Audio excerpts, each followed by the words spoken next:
Hello, everyone. This is Al Fadi, and this is a continuation of a brand new series that we just started it, myself and Dr. Bill Warner, on the status of women in Islam. Last time we kind of gave just an introduction to the topic itself. Today we are going to dig a little bit deeper, get into the weeds if you wish, and we'll begin to uncover some troubling teachings that are found in Islamic primary sources, the Quran or the Hadith, for instance, and how these primary sources do not in any way show equality between male and female. Bill, you alluded to a chapter last time, and you said it. You mentioned chapter 4, verse 34, and I knew exactly what you meant by that. What is it about that particular verse in chapter 4 that you found to be troubling? Well, not only does verse 434 say that men are superior to women or that women are inferior to men, but it goes ahead to say that if they don't act in a manner you like or even have a bad attitude, you can beat them. Did you hear what he said? In there, it doesn't give you justification why, for instance, a woman should be beating. It says if you fear disloyalty, if you fear, something from them, maybe you assumed that they have bad attitude. Maybe your wife came back later. She said, I will be home at 8 in the evening. She came at 8:30, and you're like, oh, you're cheating on me. That's enough. Right. That's more than enough for you to activate this command, basically. And it says beat them. It doesn't. Now, by the way, sometimes people ask me, this is a sidebar, what about a good translation of a Quran? Because there's this myth that it depends heavily on how you translate it. I say go to verse 434. If it says beat them, it's a good translation. If it says beat them lightly, it's a bad translation. And guess what, Bill? Lately I'm not finding anyone that is a good translation anymore about that verse, because they begin to understand that there is something embarrassing here. Well, it should be embarrassing. It's wrong. Exactly. So if we go to the wife beating, for instance, Muhammad, the Prophet of Islam, did beat his wife. For instance, in one of the hadith, this one is found in Bukhari, in Muslim, book number 4, hadith number 2127, 2127. This is what it says. He, speaking of Muhammad, struck me, this is Aisha was talking about that, on the chest, which caused me pain. Now, the background behind this hadith was interesting. Muhammad supposedly went outside at nighttime, right? Mm-hmm. So she was curious about why did he leave at nighttime. So she followed him without telling him that I'm going to follow you. He noticed, he's smart. He noticed someone was following him, and then later he recognized who was following him. So when he came back, she pretended, she sprung back home. She pretended she was asleep. He came in and says, why are you out of breath? And he started questioning her. So she told him, that something that he didn't like, and he kind of accused her of lying to him, and he stuck his finger in her chest like this. And she said it was painful. Now let me ask you, this is the Prophet of Islam who's the model, right? Is this how you ought to treat your wife, for instance, if, let's say, she didn't want to tell you? Maybe she's planning a surprise party for you, and she didn't want to tell you. Is that how you treat her? Well, I've been married for 56 years. Let me assure you that being married involves a certain amount of stress and strain. And I can understand the impulse to strike a woman, but I've never actually done so because it is wrong to do so. But again, I can understand the urge. Because living together with a woman for as long as I have, now then, let me follow this up by saying that now then things run very smooth, thank you. But getting it all started out was a little rough in spots, but I never struck her because it is wrong to do so. Absolutely. It's just not the right attitude, not the right really. That's not how a gentleman ought to act anyway. I find it interesting because Muslim women lately in this culture, in the contemporary culture we live in, they find this to be really oppressive behavior. They find it to be unkind, unjust. But they overlook the fact that the husband actually is following his own commands. Mm-hmm. He is enacting what he was told to be, that's the model set for you. So what is the dilemma here for a Muslim woman then? I've wondered about this a lot. I've also wondered about this question. Why do women in America become Muslim? That's right. And yet they do. And I figured out there's good reasons for this. Well, I've already established that I think women are equal to men in their thinking process. So what is the reasons that some American women marry a Muslim man? And I've come up with this list. Number one, the Muslim man wants a family and wants to be a husband, and it's hard to find a husband in our society today. The other thing is you can be the Muslim woman, you mean? Yes. Yeah. You can be a Muslim woman and stay at home. You don't have to be a professional. You can raise children as is a natural instinct. So and also the man is supposed to bring home enough to live on, and he's not supposed to cheat on you.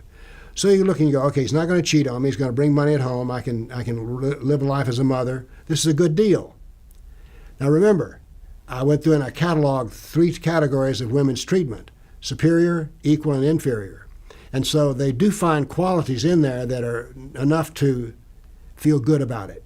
But verse 434 hangs over her head. If he wants to, he can strike her. Yeah. Let's show that a slide, by the way, about how women actually, from your assessment that you made, Yes. look at the high status, the equal status, and the low status. Well, this tells a very sad story, I'm afraid. High status means you're a mother, and that's less than 1%. Equal status is 10%. But like I say, even the equal status, which is equal on Judgment Day, is modified by the fact that one of your rules as a woman is 434, to be subjugated by the husband. And then we have low status, and that can be manifest in many ways, whether it's sex slaves, being beaten, whatever it is. Earlier, I mentioned that one of the things I found most confusing was in the Quran, the husband is supposed to determine how long the baby will nurse at the breast, which is like, huh? Yeah. What? I mean, that's absurd on the face of it. Yeah, and that was from the Hadith, by the way. Yes. I mean, which is the teaching Now of let's go to the Muhammad. Quran. Let's show what the Quran says, actually, about also the status of women. That's so this, Hadith. This is based on 313 hadith, 31 Hadith. This is based on 12,066 words in the Quran that you searched. And there we have it. High status is 5%, equal status is 23%, and inferior status is only 71%. Only. Only 71%. Out of anything that dealt with women. So between the 2 primary sources, what Allah taught and what Muhammad taught, Yes. what is the conclusion then?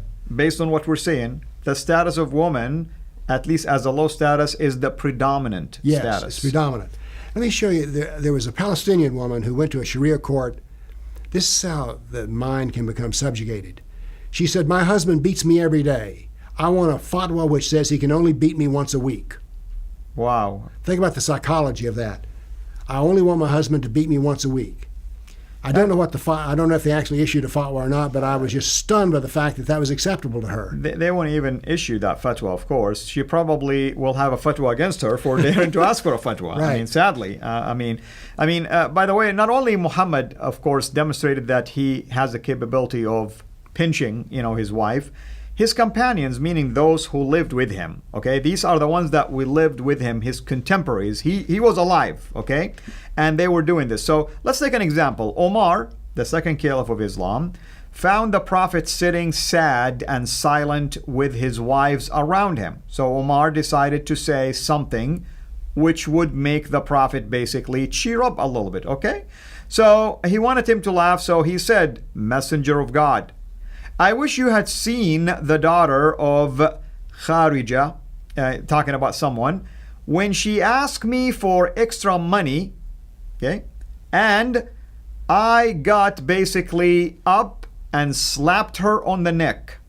This is the joke that he's telling Right. the Prophet. Cheer him up. He wanted to cheer the Prophet up by using a story that the one that was with me, the woman, asked me for extra money, so my reaction was I stood up and I slapped her. Now let's see how the reaction of the messenger. The messenger probably would have said, "I can't believe you said something like this in front of my wives. Beside, how can you treat women like this?" That's the Prophet, right? This would have been the perfect opportunity for Muhammad to set what? The model. Yes. For others to do. So this, the God messenger laughed and said, "They are around me, as you can see, asking for extra money." So in other words, Omar, what a brilliant idea that is. Should I go and slap each one of them right now? Is this how a leader should model his teaching to his own companions? We can talk should or should not, but the fact is he did it. And by the way, for the viewing audience, they need to understand that the companions of Muhammad are similar to the apostles of Jesus. That is, That's right, exactly. that is, some of what they said and did is also viewed as perfect behavior. Because they were the ones with him. Yes, They saw how he acted and they tried to mimic it. right. Exactly. And I know some people are going to complain and say, oh, that never happened. Okay, here's the source. Mishkat al-Masabih, volume 2, page number 690, okay? And Muslim, basically, hadith, book number 9, hadith number 3506. Hadith number 3506. Just in case. I don't want to get accused of fabricating things. I'll tell you, Al, in our business, we don't need to we don't need to fabricate anything because the reality of it is outrageous enough. That's right. So this is one topic that probably many people watching us right now, especially female, going to be very troubled by it. Now here's another topic, the topic of inheritance in Islam. You've done, I'm sure, some studies on it. You know that the Quran says that the share for a male is twice as much as a female. When you first came across something like this, how did you react to that? Or how did you process something like that? Well, since I have daughters, I thought it was very unfair. But that is what it says. So that when I say it's not fair, it's fair to what I believe in, not what the doctrine believes in. That's right. And here is what's going on here. So, you have basically the status of woman in terms of, giving him the sources. And I wanted just to kind of read basically a hadith that is extremely troubling. So, a woman came to the Prophet of Islam and says, why is it that a female gets, less than a male? You would think the Prophet would have says, let me consult with Allah, or, I'm going to pray and may the Lord send me some wisdom in how to respond to this. His response was, narrated, basically Abu Sa'id al-Khudri, the Prophet said, isn't the witness of a woman equal to half that of a man? Now here's what he's doing. His answer was from the Quran using another passage that says, if you go to court and you bring witnesses with you, guess what, folks? You can bring 2 men, that's acceptable. But let's say you couldn't find 2 men. You can bring 1 man if you find one. But what about the other man? You bring 2 women to substitute for him. So Muhammad used that example. He said, isn't the testimony of a female basically, half of that of a man, or testimony of a man equal 2 of a woman? And here is the answer. Why is that? The woman said, yes, of course. But she's still waiting for the answer, of course. His answer was, this is because of the deficiency of a woman's mind. Mm-hmm. This is the Prophet of Islam who's the model for mankind, a mercy for mankind, actually. That's how he was described.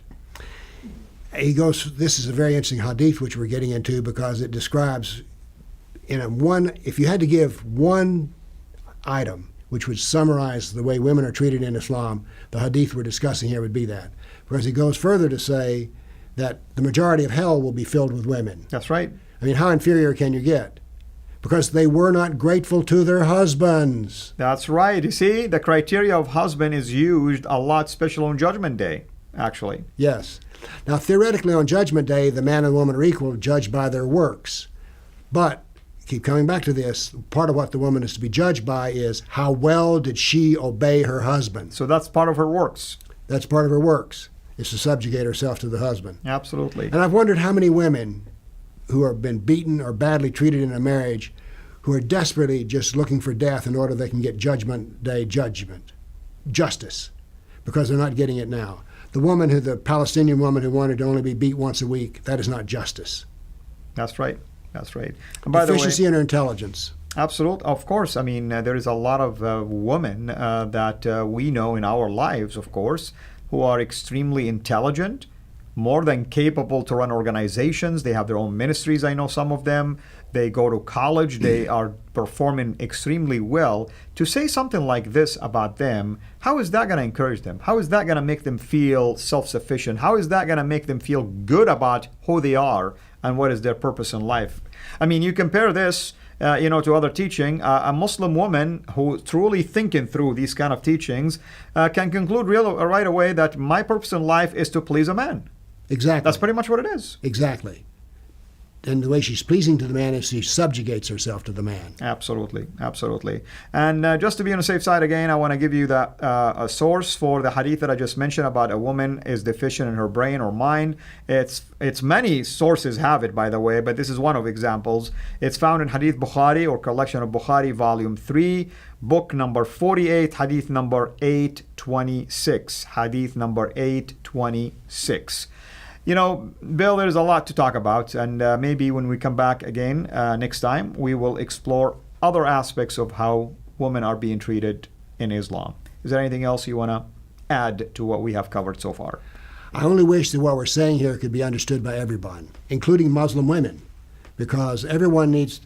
What you and I are saying is Allah and Muhammad said and did these things, and this establishes what Islam actually is, not what we like to wish it would become, but what it actually is. That is, what we're doing here is fact-based reasoning. Absolutely.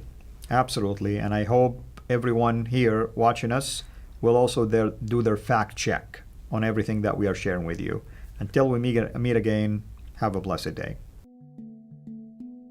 Thank you for watching. Please like our video, and we encourage you to subscribe to our YouTube channel, Seerah International. And be sure also to click the bell so that you receive notifications whenever we upload new videos into the channel. And finally, I like to prayerfully encourage you to become a patron through Patreon. Your giving is much needed and will enable us to produce more and more of videos like this so that we can publish them on a weekly basis. So thank you in advance.